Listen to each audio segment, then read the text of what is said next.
start with our recitations, and as we usually begin.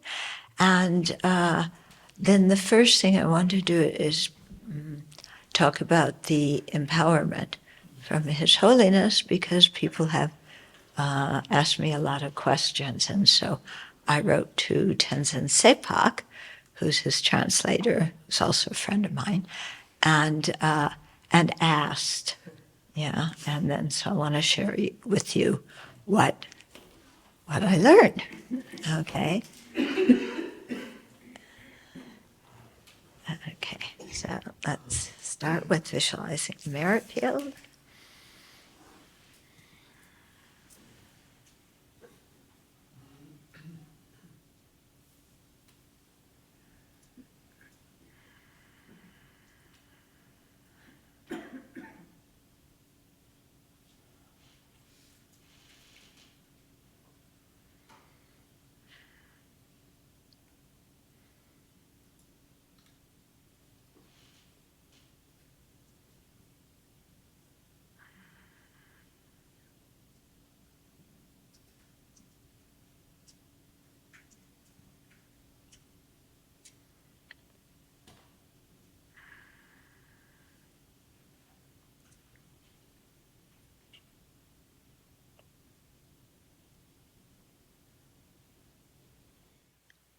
So there are so many sentient beings, so many realms of existence and places of existence throughout Samsara. And at this very moment, but we don't know for how long, we have a life that gives us the opportunity to learn, contemplate, and meditate on the Buddha's teachings. So we should cherish this opportunity, and not simply because it benefits us and could lead us out of samsara. But we have to really see that we are not some isolated individual in control of everything, that is independent, doesn't need anybody else's help, doesn't need sentient beings at all. To get rid of that kind of thought and realize that we are part of infinite sentient beings.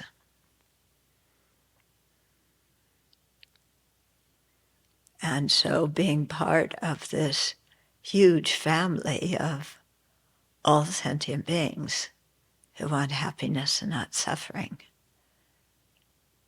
we have to take care of everybody to the best of our ability. Because it would really be rather ungrateful to just say, well, you guys benefited me a whole lot in all my previous, present, and future lives, but good luck, I'm going to Nirvana, and I hope you find your way somehow. No, we how could we have that kind of thought towards the sentient beings, all of whom have been kind to us in one lifetime or another?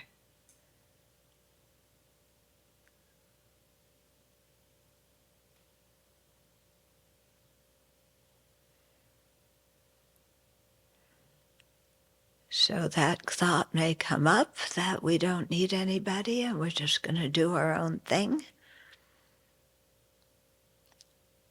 But if you have that thought, as far as you'll get on the path is perhaps to liberation, but no way to attain awakening. Because our awakening depends on each and every sentient being leaving out none.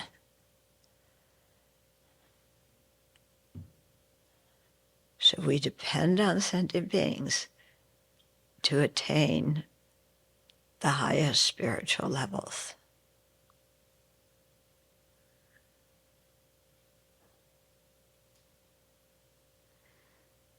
And specifically, we depend on them because they're the objects of our bodhicitta.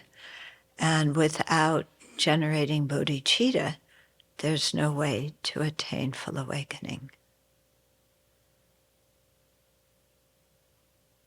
So whichever way you look at it, as a being in samsara, as a being who wants to attain awakening, in both of those situations, we depend on other living beings. Can't do it without them.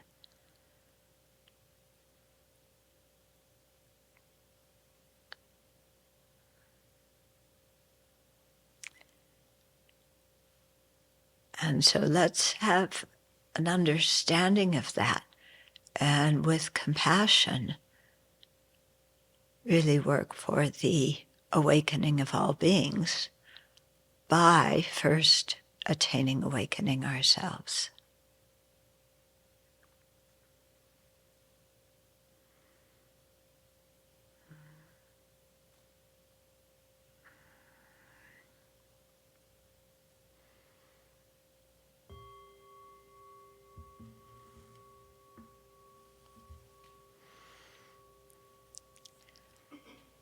Okay, so people wrote various questions about the empowerment. What kind of empowerment was it? Was it Kriya Tantra, Action Tantra, or highest Yoga Tantra? What are what are the, ethical restraints? What are the commitments? How do I know if I've taken the empowerment? If I've taken it, what do I have to do on a daily basis? Or is it nothing? Or, what kind of taxes do I have to pay? Yeah. Some of the teachers say, oh yeah, we're very eager to take empowerments, but we see daily commitments as like an unwanted tax. Yeah. Okay, so first we got to figure out, what kind of empowerment this was. Usually, remember, usually doesn't mean always. Yeah, the Chenrezig empowerments we receive are Action Tantra. However, or Kriya Tantra, that's the lowest kind of Tantra, which already is quite complicated. But there are some high Chenrezig practices that are highest Yoga Tantra, and that's what this one was that His Holiness gave. And Gyatso is another one that some people may have. I don't know if any of you have it. Anyway, that's also highest Yoga Tantra. Now the question comes, did you take the empowerment? Yeah. First of all, if you had no intention of taking it, you did not take it. Okay. So nobody can come to you afterwards and say, well, you were in the room, you must have taken it. So therefore you have these commitments. No, you must have wanted to take it. And this is critical. When in the empowerment, it was time to take the bodhisattva ethical restraints, you knew you were taking them, and you repeated after His Holiness as best as you could. Tenzin Sepak was doing it really fast. Yeah, in English, and His Holiness was doing it fast in Tibetan. So you must have taken the engaging bodhisattva ethical restraints. And when His Holiness gave the tantric ethical restraints, you must have consciously taken those. So you must have known that you are taking these. If you did not know you were taking them and everything went by in a blur, because you didn't understand half the language, then you did not receive the empowerment. Okay? So you have to be very clear. Yeah. Did I have the intention to take it? Did I know I was taking the bodhisattva and tantric ethical restraints? Yeah. Did I repeat those, or at least try to as much as you could, and pause afterwards and have the thought, oh, now I've received them. Okay? So you have to decide that for yourself. Nobody else can decide that for you. Okay? So are people individually, are you clear about whether you've taken the empowerment or not? Is anybody in doubt? Okay. So then, if you've taken it, yeah, each class of Tantra has different ethical restraints and commitments. Yeah. The highest class Tantra, yeah, then automatically there's the commitment to do the 6-session Guru Yoga. Okay, so this was part of the questions people ask, because in the Tibetan and in the English translation, there wasn't mention of commitments. But in the Chinese translation, there was. But that translator was also saying more than what His Holiness said. He was not just translating, he was teaching, which I don't think if you're a translator you should do. Answer questions afterwards, yes, but not fill in the blanks that the teacher didn't say unless the teacher told you to do that. To be fair to him, he always says, this is the translator's edition. Then he'll say, I'm going back to the formal translation now. Okay. Okay, so that's good. But still, out of courtesy to your guru, you should ask if it's okay that you give your version of what he meant. You know, because otherwise it looks like you're saying, oh, the guru doesn't know what in this world he's talking about. I have to fill it in. And I remember having a translator do that one time, and it was very confusing because he would translate something else. Then I would start to talk, and he would say, I said that already.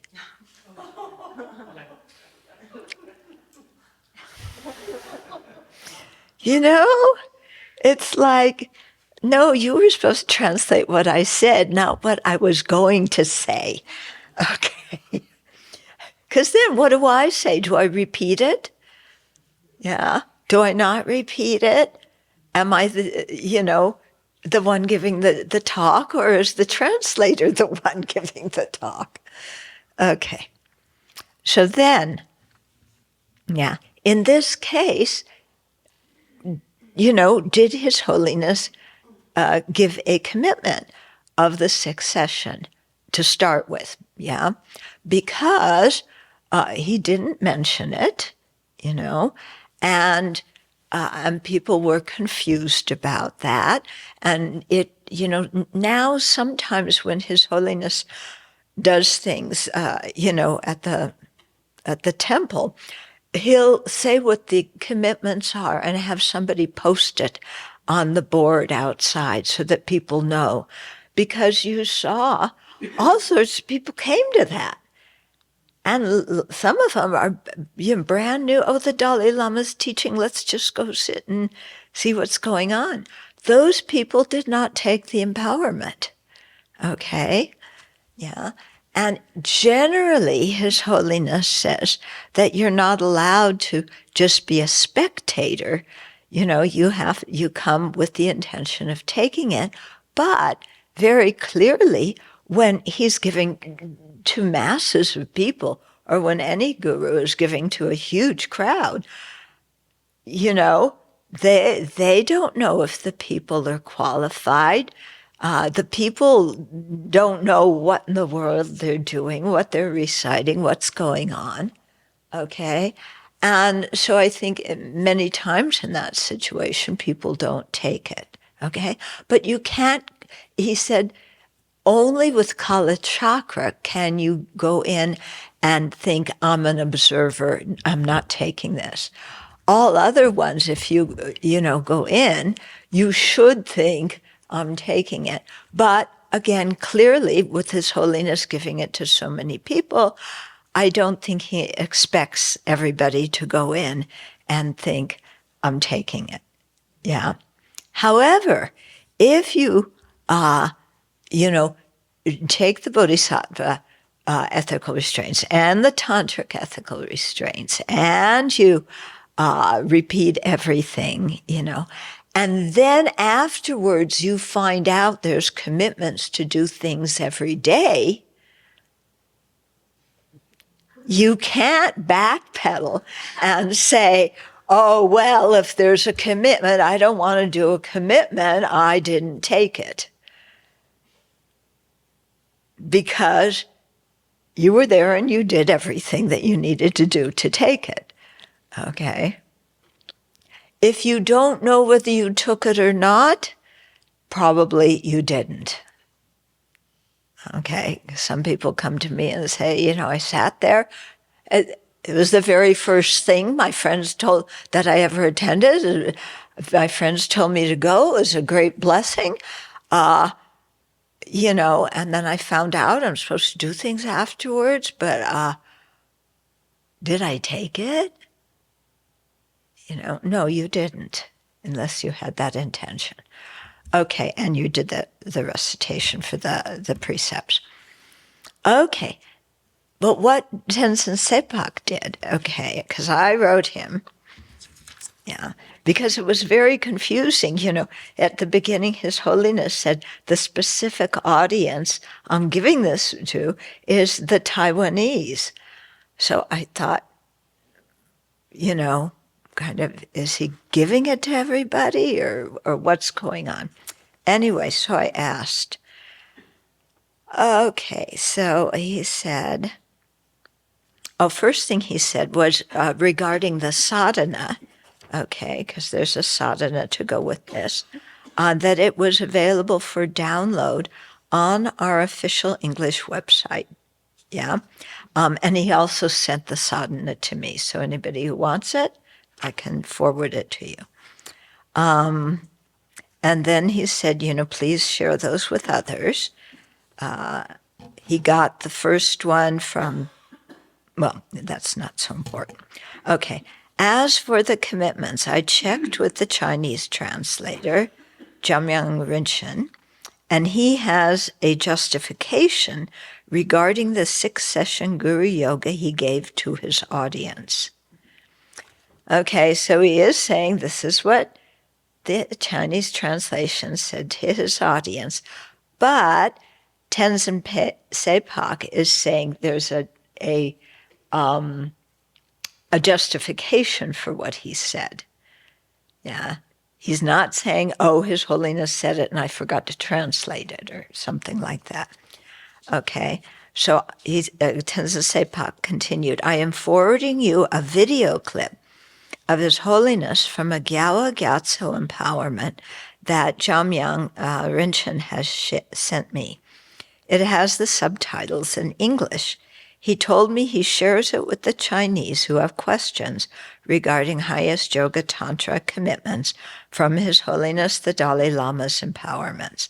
So it seems like Jamyang Rinchen has taken, because he's translated for many empowerments, and, this is what is usually expected if you've taken a highest Yoga Tantra empowerment. It's not for Kriya. Okay, it's not for Kriya Tantra.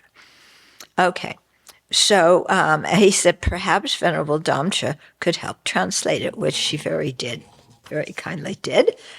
So basically, this is continuing Tenzin Sepak, His Holiness is making clear the 6-session Guru Yoga is the commitment for the highest Yoga Tantra empowerments. His Holiness explains how the generation stage could proceed as the maturing factor for the completion stage of highest Yoga Tantra. And I'll read you in a minute what His Holiness said. I was expecting His Holiness to give the daily commitment, and therefore I thought it better to upload the sadhana of the four-arm Chenrezig on our official website so that people who wish to commit themselves to the related practice would have access and use it for daily practice. But His Holiness did not give that as a commitment to do this particular Chenrezig practice daily. Okay. In case you didn't get the 2 files I sent on your WhatsApp, because it went to Venerable Damcho's WhatsApp, he's attaching them here too, so I did get them. Okay. So he said, please share it with others who wish to commit to it as their daily practice.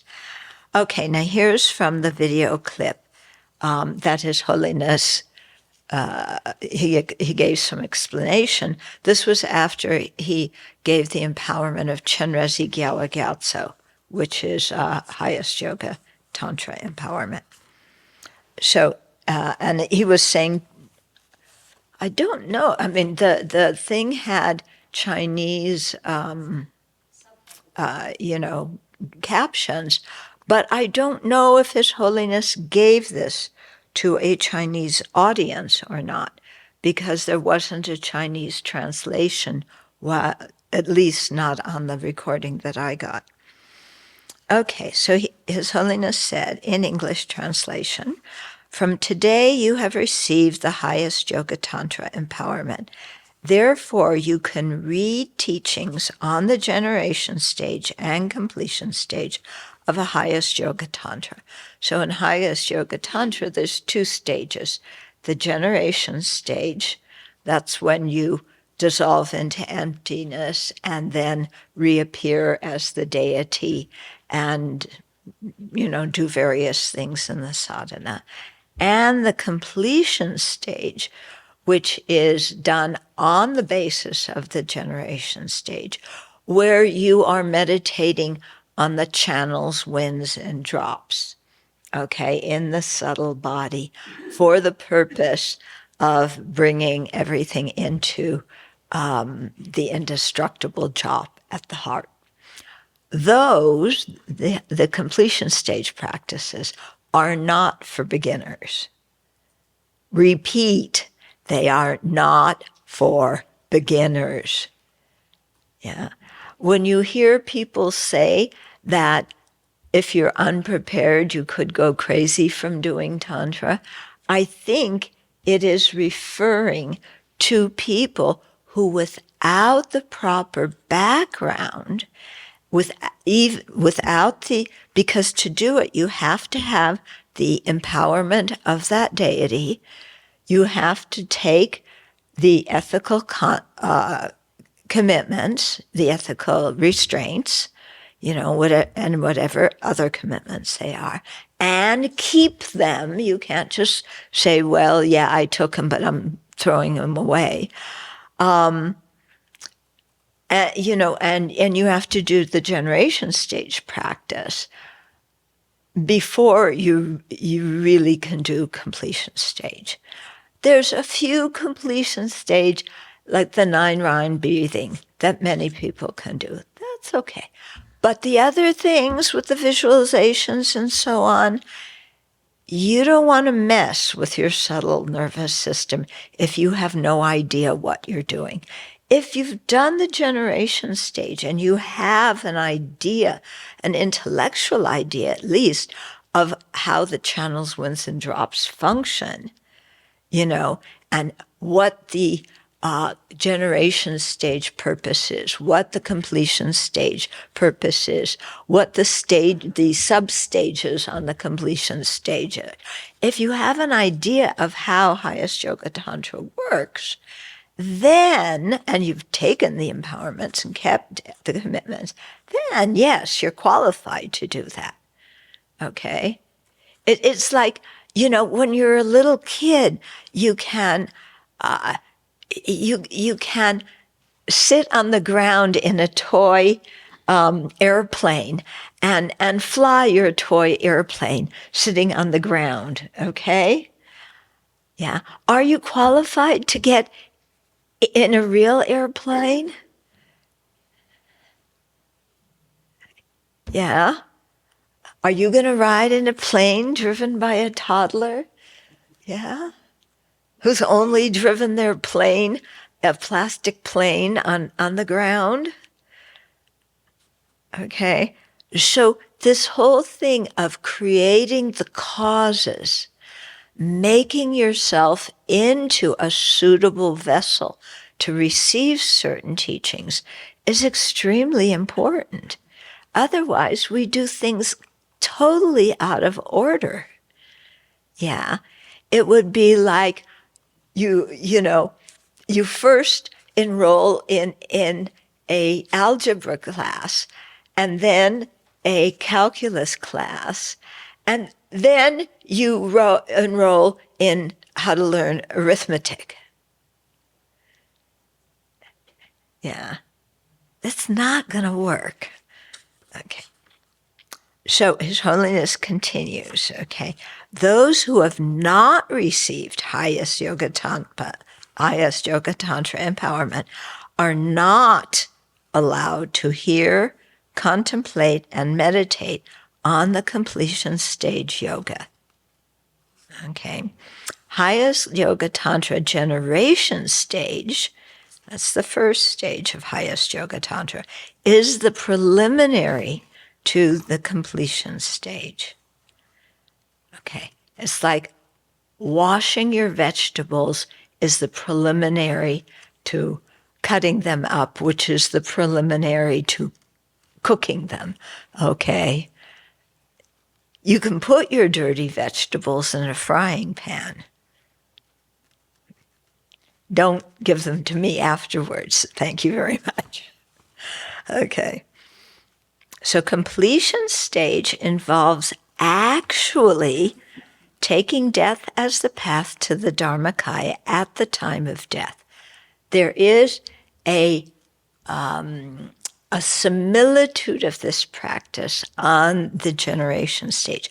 But completion stage, you're actually, able to dissolve everything into the indestructible job at the central channel, as you would at the time of death. Okay? So you better be a good meditator, because you're doing this, and if you don't come out of that, you're going to keep going into the bardo. Yeah? Or you're going to wind up pretty screwed up. Okay. So completion stage involves actually taking death as the path to the Dharmakaya at the time of death. And it also involves visualizing the coarse and subtle drops and so forth. Okay? So hearing, thinking, and meditating on such details is not allowed without highest Yoga Tantra empowerment and keeping the ethical restraints and commitments. Okay, so His Holiness continues, because you have received highest Yoga Tantra empowerment, to this audience he was talking to, you are allowed to hear, contemplate, and meditate on content related to the generation stage and completion stage, and so forth. Detailed yogas concerning the Supreme Bliss Secret Tantra collection of texts, and so on. Okay. For this purpose, I have given this highest Yoga Tantra empowerment.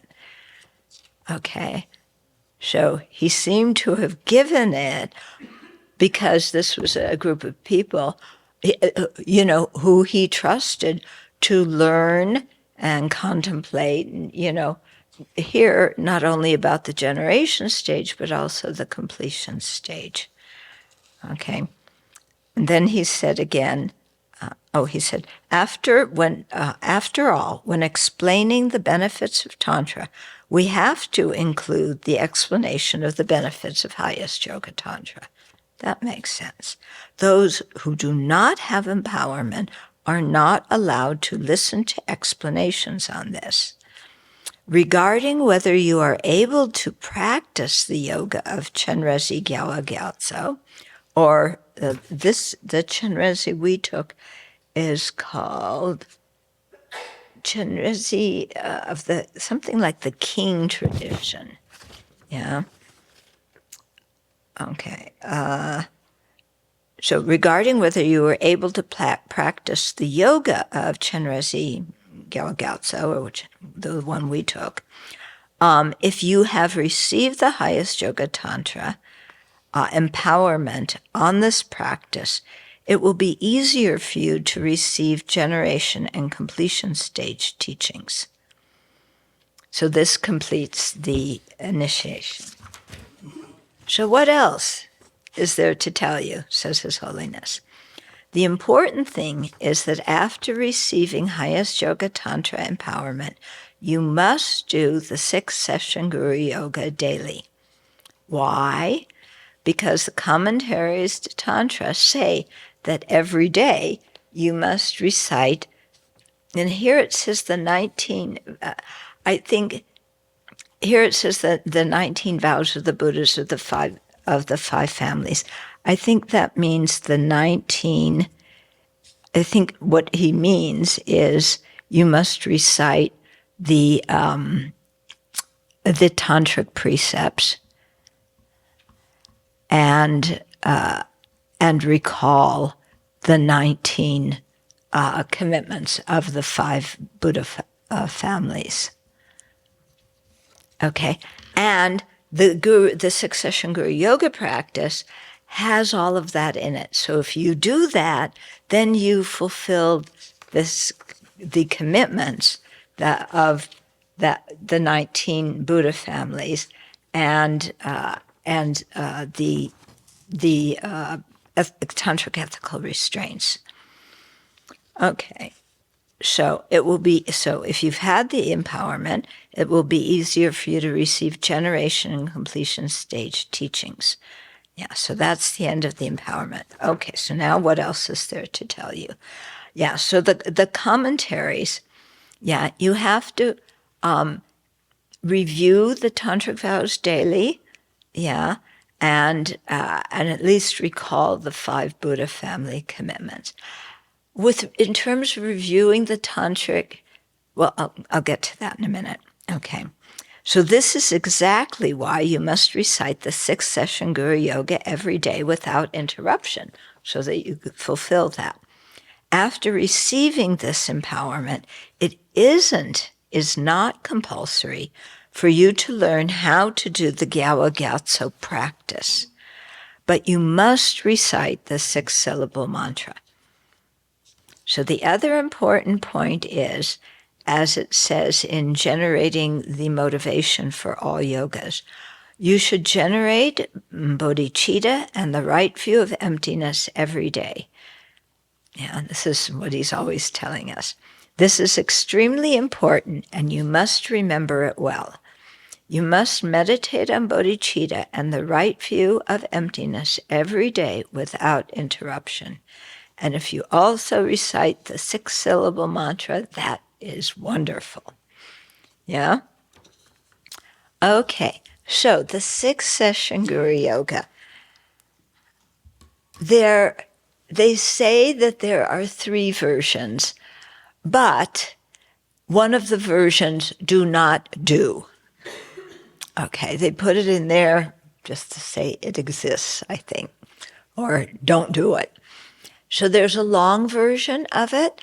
It's called 6-session because you're supposed to recite it 6 times a day, 3 times before midday, 3 times afterwards.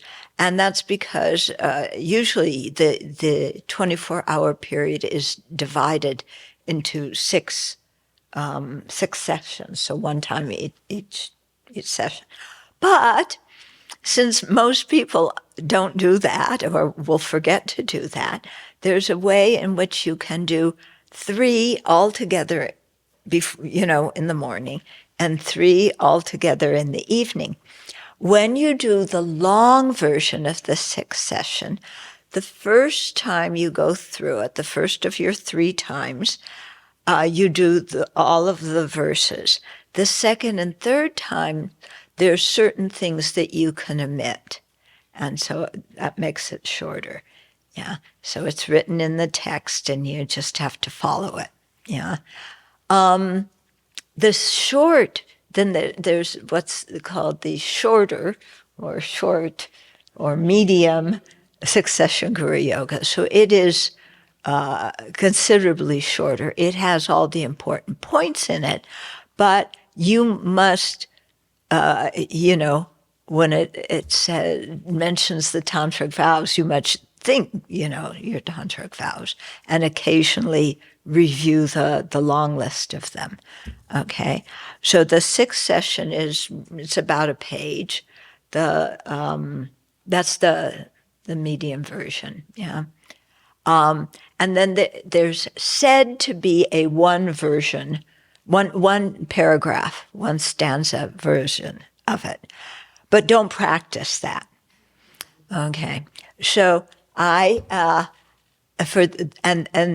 those of you who took it, this should have started doing it. Should have started the day you took the empowerment, but you didn't know, so. You can start, if I can send things out quickly, you can start tonight, otherwise start tomorrow morning, okay? You should definitely say the mantra tonight. That's not too difficult, yeah. Yeah, so I think that's it. Yeah, questions? Yes.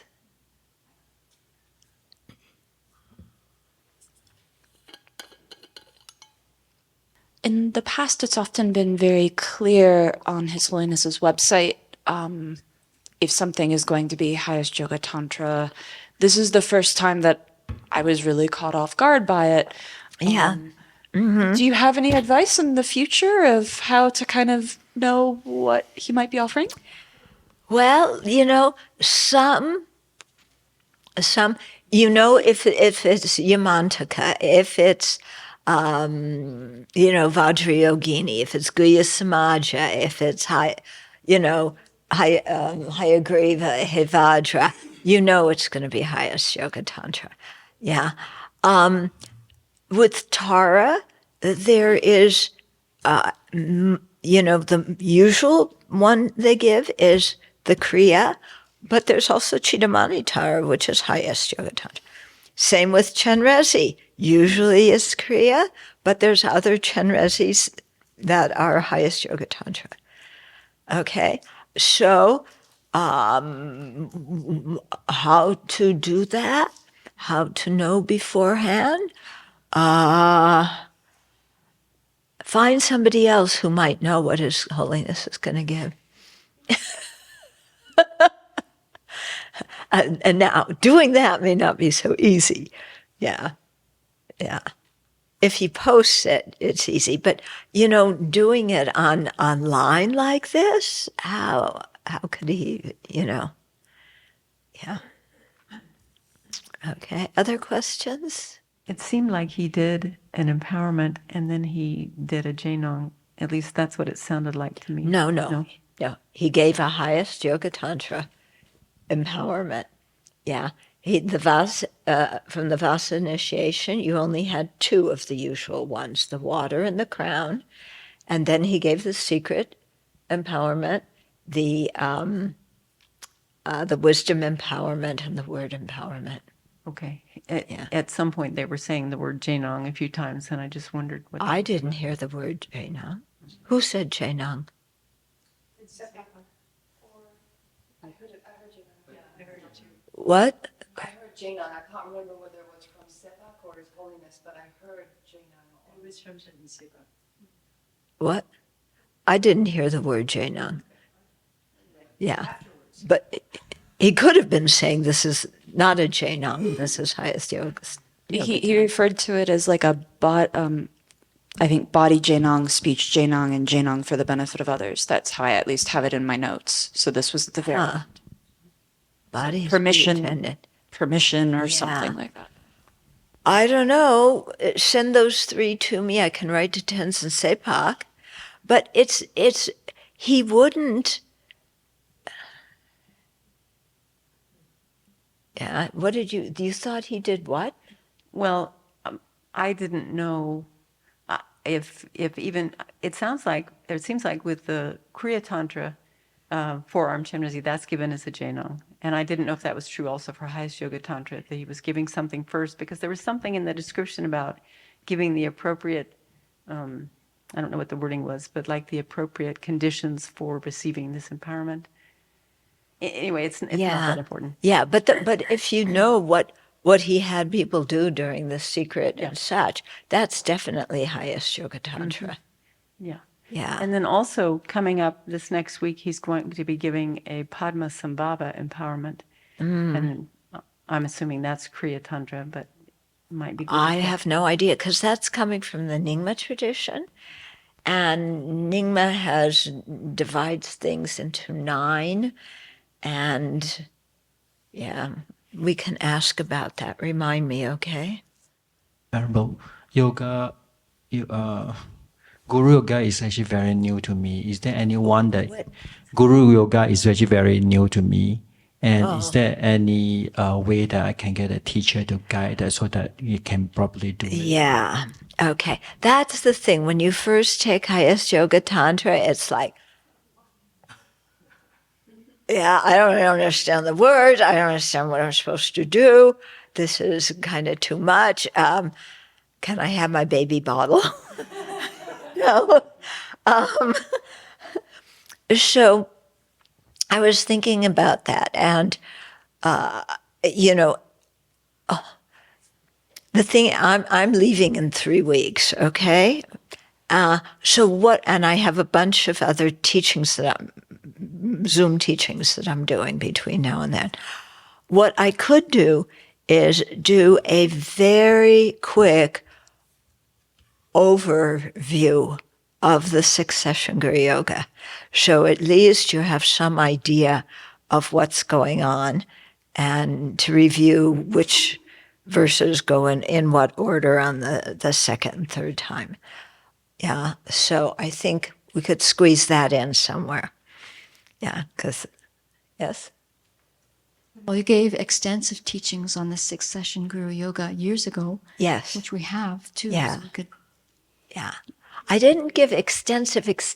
I gave more. But yeah, we do have that. And after I go, you could certainly listen to those. There will be more time for you to do that. But I think it's only fair to give something quick soon. Yeah.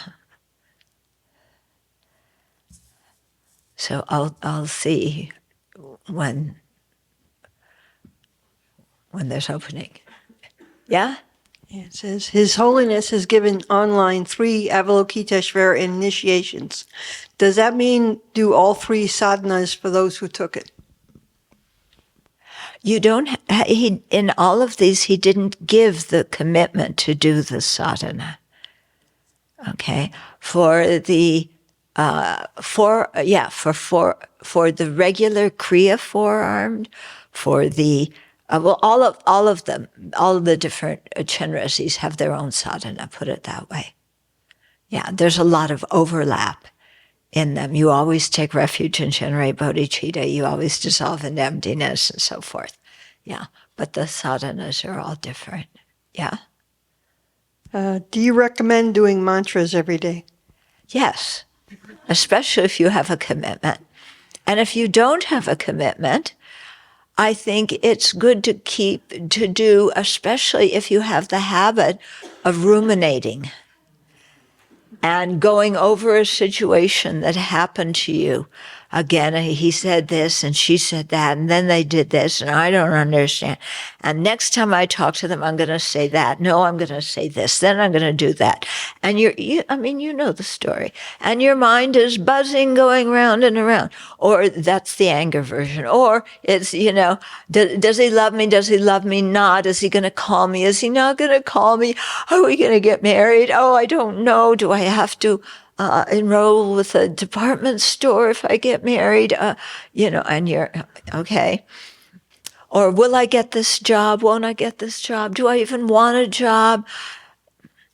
And you're going round and round. I mean, there's a million things you can go round and round. So when your mind starts to do that, it's very helpful to switch to saying mantra. Okay? Because it's taking the mind's natural proclivity for chatter and doing something virtuous with it. Yeah? It was amazing doing what His Holiness was preparing for the empowerment the other day. It was like 25 minutes of just saying, "Oh, my pay me home," the whole. Yeah, well, that we were doing because before they give an empowerment, they have to do the self-empowerment themselves. So while His Holiness was doing that, everybody was reciting Om Mani Padme Hum. And after the empowerment, His Holiness has to tie some things up too, and before he leaves. Yeah. Oh, saying the mantra a lot. Yeah. When there's a group of people saying mantra together, when people's hearts are in it, not like this, then it's quite powerful. Oh, separate to this, so what are the prerequisites for receiving teachings on the Lama Chupa Guru Puja? You have to have a highest class Tantra empowerment. And that's basically it. But then you have the commitment to do Lama Chupa every day. Lama Chupa is long. Yeah. So you just got to be prepared. You don't have to do soak every day, but you have to do the Lama Chupa every day. Yeah, and you don't have to chant it slowly. You can read it quickly at the top of your speed, even though you have no idea what you're saying because you're going so fast. Okay?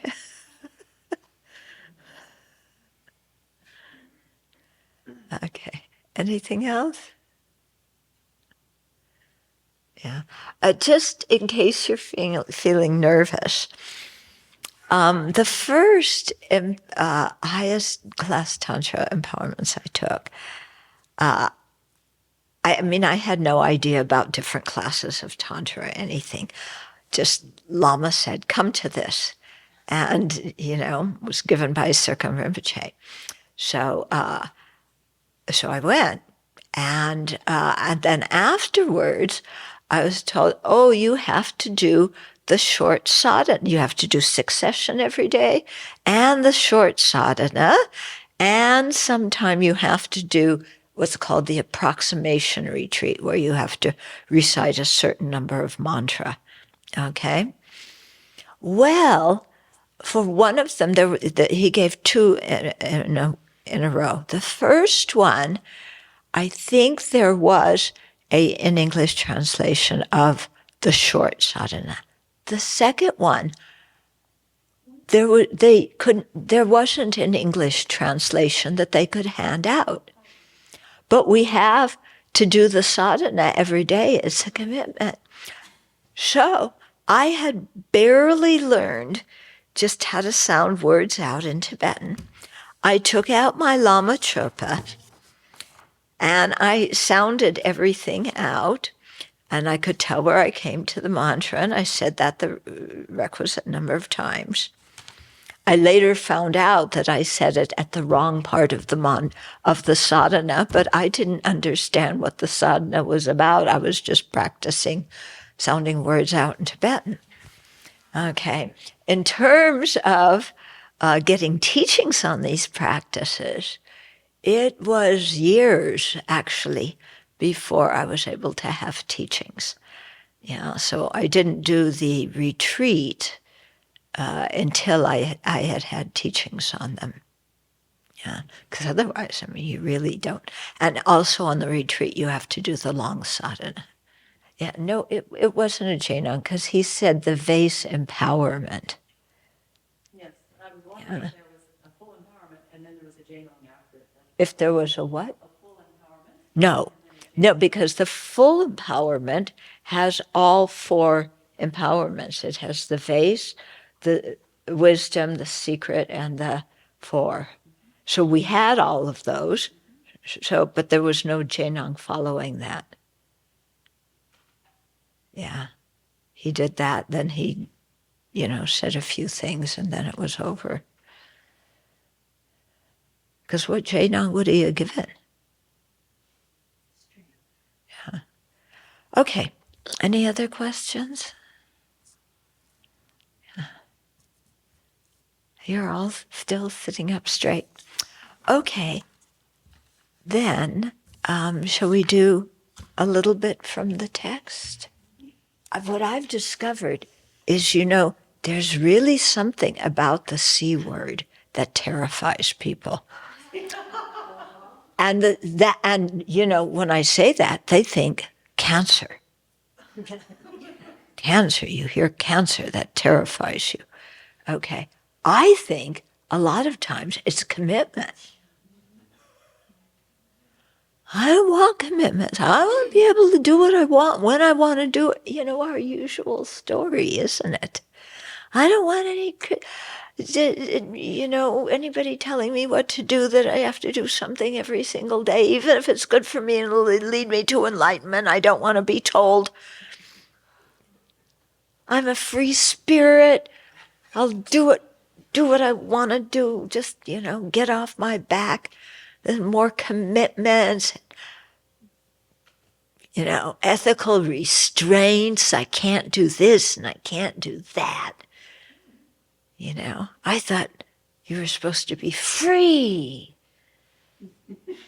And I come into Buddhism and there's all these restraints on my freedom. I can't lie. I can't be like one congressman, dating underage girls and taking them across straight lines. Oh, you don't know who that is? Oh. It's the one who just made the big fuss. Starts with an M, his first name. Don't go out with him.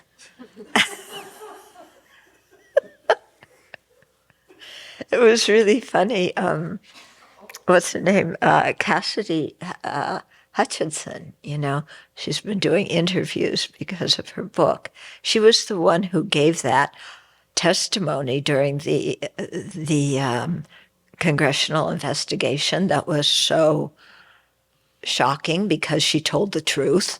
I mean, she told the truth. Imagine. Yeah. So apparently this particular congressman, who some people want to take out of the Republican conference, he said, well, Cassidy and I dated for a while, but we remained friends. Well, Cassidy said, I never dated him. I have better taste in men than that. Higher standards. Huh? Higher standards. Higher standards, that was it. Yeah, I have higher standards. So,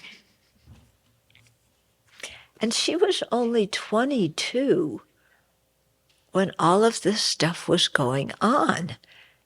I mean, the fact that she was an intern in the Oval Office at age 22,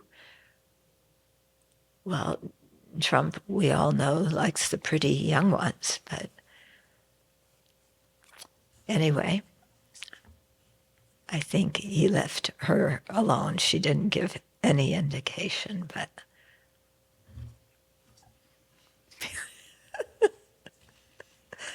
okay.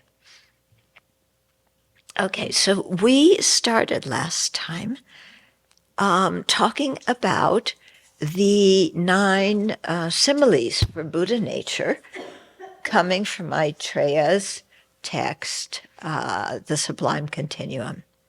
Okay, or its censored title is Uttara Tantra, or Ratna something. Yeah, Ratna Gotra Vivanga. Okay. So we did the first two. Okay. The Buddha essence is like a beautiful Buddha image in an old, ugly lotus. Yeah. And the Buddha essence is like honey with a swarm of bees surrounding it. Okay, so the old, ugly lotus is referring to the Buddha nature is hidden by all of our attachments, which are like beautiful flowers. They fade and they become ugly. The second one is the Buddha nature is obscured by our anger, which are like a bunch of bees around honey. Okay. The third one is the Buddha essence resembles a kernel of grain in its husk. Okay. So the husk obscures the grain. For the grain to become edible food, the husk must be removed. In the same way, the seed of ignorance obscures our minds so that we cannot realize the ultimate truth. As above with the first two, this obscuration applies particularly to ordinary beings in the form and formless realms. But those of us in the desire realm have it as well. Now it's interesting. Why on these first two does it apply specifically to people in the form and formless realms, which are an upper rebirth, which is considered higher than people in the desire realm? Why? Okay, my thought about this is that if you get born in the form or formless realms, it is so pleasurable, that you don't meditate on emptiness, you don't really meditate on bodhicitta. It's possible for Arya bodhisattvas to be born in those realms, but they do so in order to benefit the ordinary beings born there. Yeah. But I think it's hitting the ordinary beings in form and formless, because it's so easy for them just to get caught up in the bliss of this concentration. Yeah. And so then they remain in samsara for a very, very long time. Or, what could be even more of a tragedy, they think that they have already attained liberation, and then when they die, they have all the visions of falling to the lower realms because their karma for being born in the form and formless realms is over. And then they say, the path doesn't work. I thought I had attained liberation, but I practiced what I was told. I didn't attain liberation. The path doesn't work. I don't want to have anything to do with this path in the future. That's really bad, But that's apparently what happens to some of the non-Buddhists, who attain these higher states. But what the point is, if you don't realize emptiness, you can't get out of samsara, no matter how deep your concentration is. And if you don't have actual bodhicitta, uncontrived bodhicitta, you can't attain full awakening, again, no matter how great your concentration is. Okay. So back to the husk. Yeah. So the seed of ignorance makes self-grasping ignorance and the ignorance of karma and its effects manifest in our mind. Okay, so the seed of ignorance is like that seed inside the husk, and it, when that seed grows, it, makes us have afflictions in our mind, which make us create karma, and samsara continues. By means of the above three seeds of the three poisons, Yeah, ignorance, anger, clinging, attachment. Sentient beings create karma that brings rebirth in samsara. Just as the grain cannot be eaten when inside the husk, the deeds of a Buddha cannot be displayed while the Buddha essence is in the husk of defilement. Okay? So, while our mind is in the husk, our Buddha essence is in the husk of defilement. Okay? The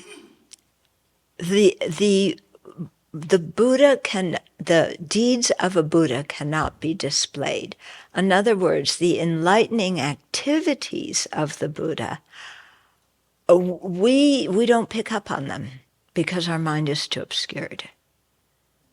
Okay? Because the Buddha manifests in many forms, doing many kind of things to lead sentient beings, but we don't recognize them as Buddhas or the actions they're doing as Buddha's enlightened activities because our mind is obscured. Okay. For example, I was talking before about how Lama Zopa, some people would come and hear him talk, and he's coughing and clearing his throat, and these people are going, what? Bye, I'm leaving. I can't understand anything. What's he doing? Why doesn't he learn to speak better? Okay, so, the deeds, when the mind is obscured, you may have a high-level bodhisattva or Buddha sitting in front of you, but you see some ordinary person, with faults. And finding faults, my goodness, we can pick faults even when there aren't any faults, can't we? We do it all the time. That person didn't look at me when they said good morning. Actually, they didn't even say good morning. They are so antisocial. They are so unfriendly. We go on and attribute all this stuff to them.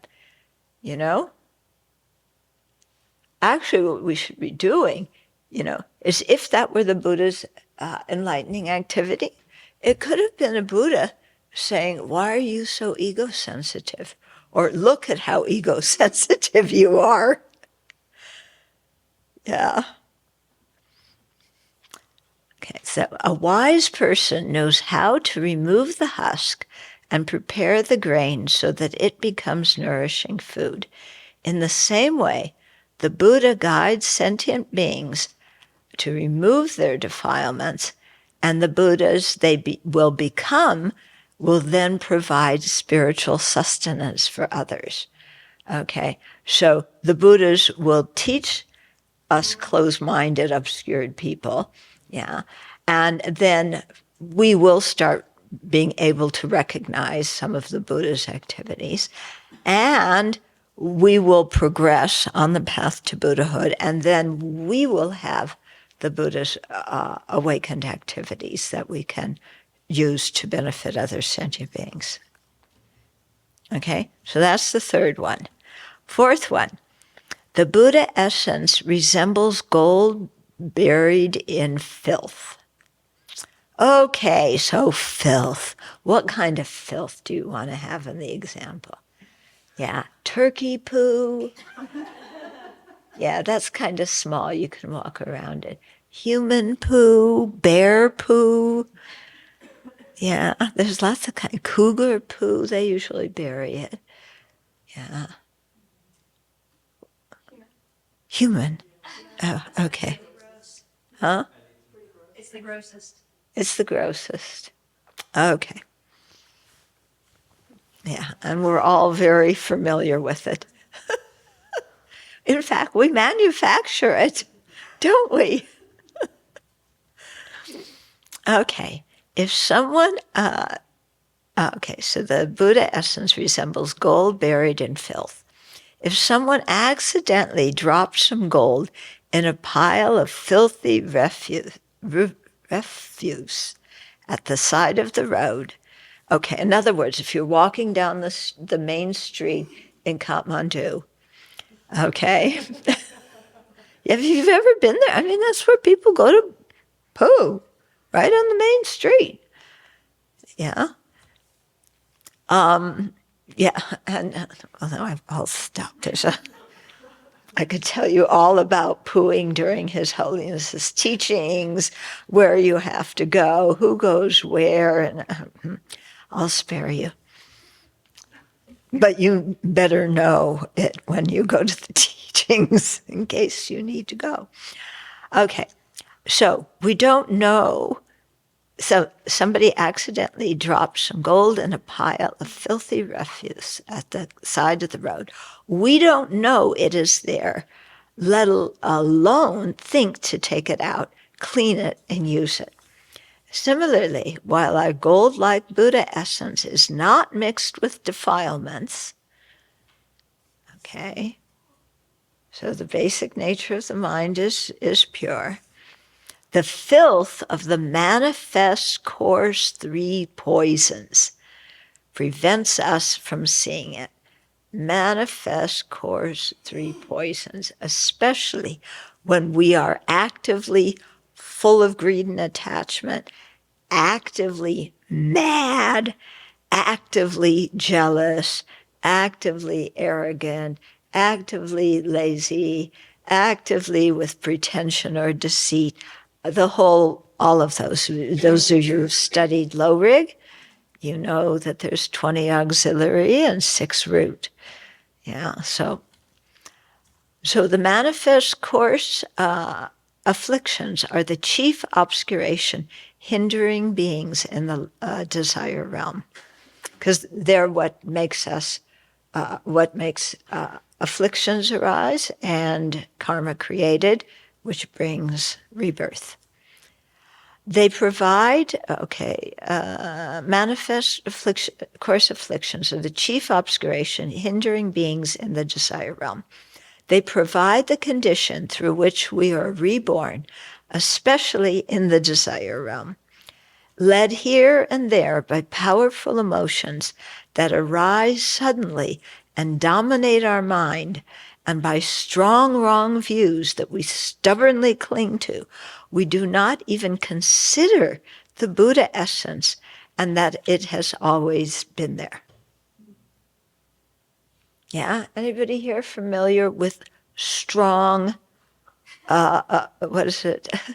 Strong wrong views. Strong wrong views, but especially strong, powerful emotions.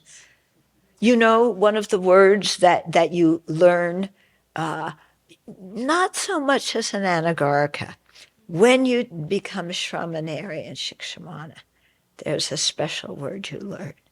It's 2 letters. No. Okay. When you're an anagarika, you're still kind of open and, tend to, and people treat you very nicely. Yeah. But after you put on the robe, then you think that you're like King Kong. And everybody should, bow down to you. And, and you start, there was that wonderful skit where they came and wanted to redesign the robes. I think that was with some anagarikas, So it's like, I don't like this color. Can we change the color of the robes? It always falls off my shoulder. Can I put some Velcro and some snaps? I don't feel like getting up at that time. Yes, I know I'm over COVID, but too bad I don't want to wake up for morning meditation anymore. It was so nice during COVID when I could sleep late. And nobody checked on me or anything, so I could sleep as late as I want. Now people are going back to the meditation hall. I don't want to go. Yeah. So no. Yeah. Yeah. So yeah. And strong wrong views. Yeah. Somebody gave a BBC and they were quoting some scientist as saying, our brains remember certain behavior and want to do it. And they kept saying the brain, the brain. And I wanted to ask the person, I mean, because I think they were quoting the scientists, but when you're teaching it, I mean, we should say our minds have habits. You know, I don't know so much about our brain having habits. Yeah. Okay, maybe there's some neural pathways that are more run than others, but you know, it's the mind that has that thought. That's the one. Okay. So like filth, manifest coarse attachment, animosity, and ignorance are repugnant. Yes, we dislike ourselves when they rule our minds, and others are likewise repulsed by our behavior. True, isn't it? When our minds are like in an afflicted state, we're not very happy. Yeah. And especially if you know, I'm in an afflicted state, I'm creating negative karma, but I want to say this anyway.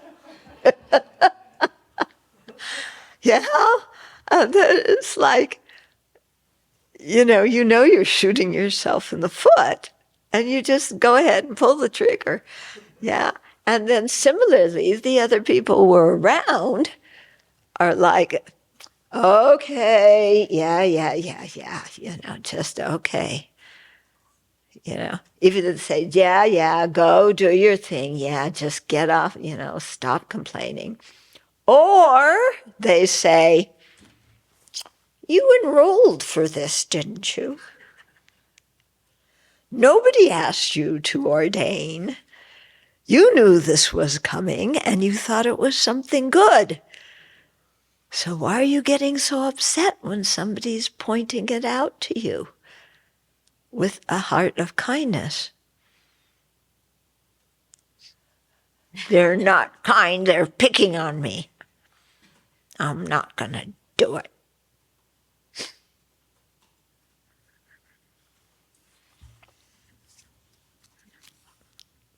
Right?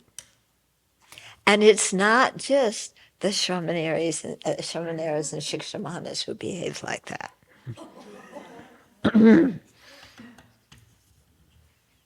Some of us have perfected certain skills. Yeah. I have the perfection of complaining. Yeah. Some of you have the perfection of deliberately pushing people's buttons. Yeah, there's all sorts of things. But we all love each other. No, really, this is, I told you my new slogan. Yeah. But you just gotta love them. And that really works. You know, it's like when you're with little kids and, you know, they spill spaghetti sauce all over the carpet. They stick something metal in an electric outlet. What else do little kids do? Yeah, they run down the stairs. They run into the middle of the street right after you told them not to, you know. And you just got to love them. They're little kids. Yeah. So sometimes we're little kids in big bodies. Yeah.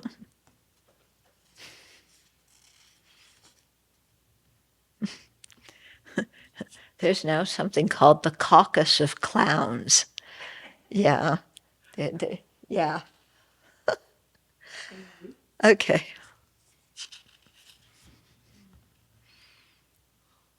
Yeah, no, the idea is that other countries looking at what is happening in the U.S. Congress these days, or what is not happening at the U.S. Congress that should be happening, you know, that not only are some U.S. citizens, but a lot of people from other countries are saying, Are these people still a democracy? This looks like a caucus of clowns.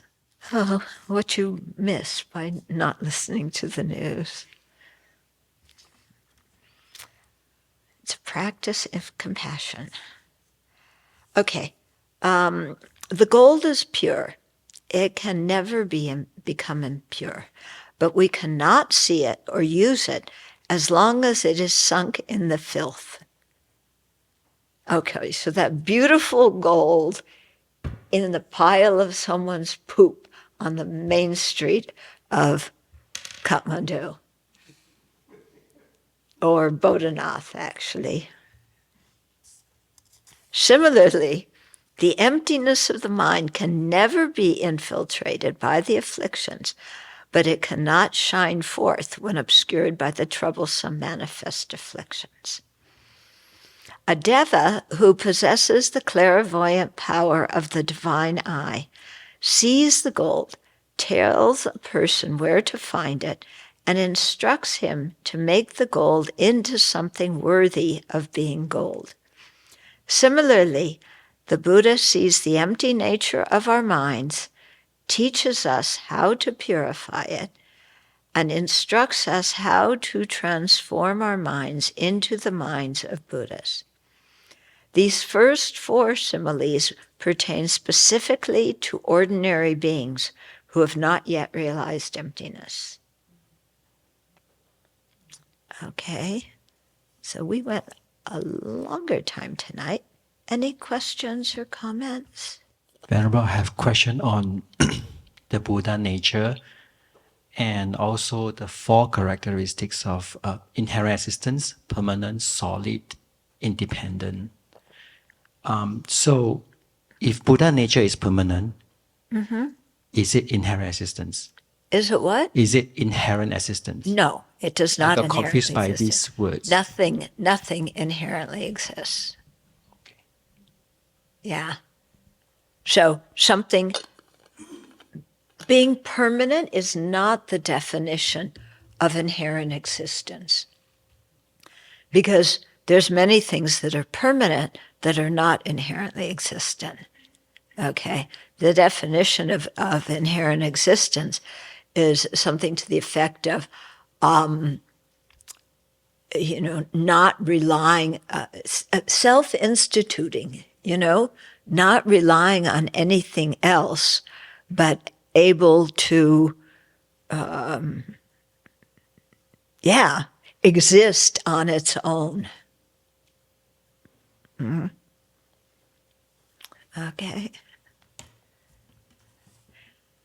Volume 9 has some definitions of some of these terms. Yeah? I wanted to tell you that at the Varsa, Venerable Guoguang said that the most difficult monastics are newly ordained Bhikshunis, because they have now their status is confirmed, right? They are an official member of the Sangha. Yes. And they look at you like, I'm a Bhikshuni and so are you. So, you're a Bhikshuni, but I am also a Bhikshuni. So why should I listen to you? Yeah. It's true. It's true. Yeah. I once saw one Bhikshuni. She was fairly newly ordained, and she was talking to a shamanary, and she said, I'm a Bhikshuni, and you should do what I say. This is because people don't get trained. Yeah. Yeah. And it's like, okay, now I'm a Bhikshuni, I'm at the top. Before you could tell me what to do, but now you can't. And I don't care if you're senior, I'm going to sit in the front row. Yeah. Actually, that applies also to new shramaneries and shramaneras. Yeah. Where do they want to go? In big public teachings? Front row. They're ordained. I'm going to sit in the front row. Yeah. And during one public teaching, I looked around me and there was Venerable Nikki, and if you know him, So he is now the abbot of Rato Monastery. Yeah. He's sitting in the back of the room. Yeah, actually both he and I were back there. And all the young, newly ordained people are all crowded in the front. It was amazing, you know? That's, yeah. Actually, I was thinking about this today. I know why. Okay, I'll just tell you this a little bit. I got the IMI newsletter, and they were talking about having courses to for the staff at Dharma centers, so that the people at the Dharma centers would know how to relate to monastics. Okay? And I thought, well, that's very nice, but first the monastics need training. Yeah? Without training, you know, why are you telling the staff what to do? If people don't know how to act like monastics, why should the staff? And then I remembered one friend of mine. He was Singaporean actually, and he came to work at one Dharma center in California. He was the spiritual program director. This was years ago, and he called me one time. He would call every so often. We would chat. And he was telling me that there weren't many nuns coming to many monks coming to the teachings there, you know, but there were a lot of nuns living in the area, and they would come. And he said they are really, you know, he wanted to respect the Sangha, but he said these people they're so demanding. Yeah. They want this, they want that, they want an exception for this and an exception for that. You know, you ask them to do something like lead a meditation or, you know, answer questions. They don't want to do it. You know, he said, what do I do? And I just felt so bad, you know. It's like, why? Yeah. You know, that this is not something that, well, it happens because people aren't trained, you know? And they may, because people often think that hearing teachings on the precepts is all you need to do to be trained. It's just hear the teachings on the precepts. That's it. That's the basic thing of being a monastic, is just learning the precepts. It's not. It's one small part of it. Yeah. And if you don't know just genuine etiquette, yeah, and you don't want, you know, and you want to live on your own and do what you want when you want to do it, then, you know, why do you expect lay people to support you and respect you? Yeah. Even if you are well trained, you shouldn't expect lay people to support you and respect you. Yeah. It isn't something we demand of people or expect. Bow. You know? No. This is why Lama Yeshe, I told you about that time when he picked up his mala and sat there. And he said, your mantra, I am the servant of others, I am the servant of others, I am the servant of others. Yeah? So we really have to remember that. Yeah. And you can see, you know, when we had to evacuate, why did people take us in? Yeah, we must have had some kind of, given them some kind of good vibe when they were here.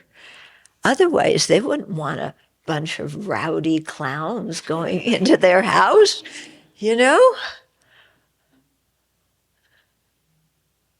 They wouldn't, I mean, seriously. They wouldn't invite people who were just always, demanding and persnickety and not wanting to help with anything. So, we give off some positive vibe. At least some people in this community do. Yeah. You all have such interesting expressions on your face. I think the cats made a good impression. What? The four measurables made a good impression. Yeah, The cats. the cats. Right. Yeah, but remember, they had to go see Venerable Freud. Yeah. Yeah. That was another skit. Yeah, the four immeasurables go to therapy.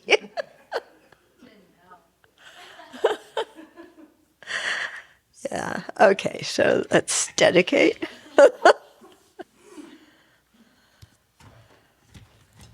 Okay.